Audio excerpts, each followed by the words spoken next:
All right, here's a super quick look at how you can use the Windows plus H button for voice dictation in any text box entry space within a Windows 10 computer. So we're here in a Word Online document. It's not built into that feature quite yet, but it is coming from what I understand.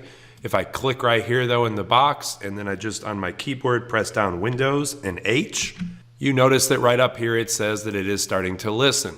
Now, the very first time that you click that, it's going to ask you to change your settings or to allow this in your settings.